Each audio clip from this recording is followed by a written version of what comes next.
We are in the back of the brain right here. And we come out on the wheel card. This is integrally important to understand how many storage devices of images are on these cards. When you realize what we just passed through was the limbic system, and the limbic system is the mammalian brain. It's the middle brain of what we've inherited from past species. Because remember, we have a biological species body on this planet of genetics that have been passed down, and whatever has been successful has been continuously passed on.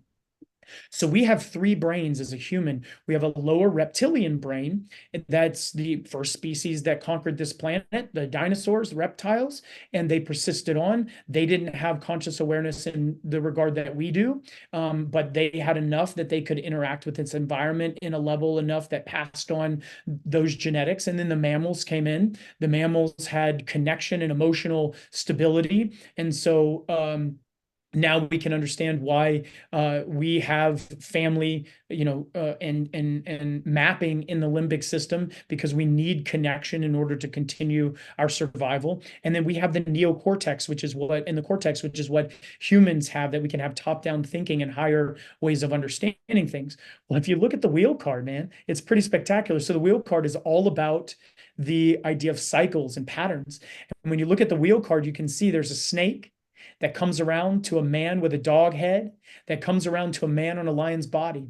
And that's the idea of the reptilian aspects, the lower aspects, being tamed and raised through the mammal, the dog-headed man, the domesticated man.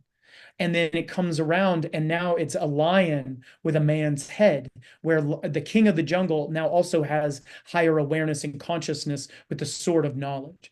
And we can see these four basic things around him are the four fixed signs. I'm not going to go into them, but they have key indicators, or they're key indicators for what we will learn about later on with the zodiac. So again, we're on this back phase of biological unconsciousness. We're moving into differentiation. And we are starting off literally right here at the bottom. So you're thinking like a child coming in to birth. They've now come out of the womb, and they've come out of the wheel. So imagine the water pouring over the wheel as it churns, and it creates more and more energy. But it also creates the awareness, because it holds all kinds of cycles and patterns. It's motion and movement, and that's what our biology needs. That's what a child needs, is they need to be able to go out and move and feel their environment, so they can build these interconnections within their brain. And so you come out on the back of the brain, and it's all about expansion and growth, cyclical development. We are literally building our instinctive self and our ordinary world.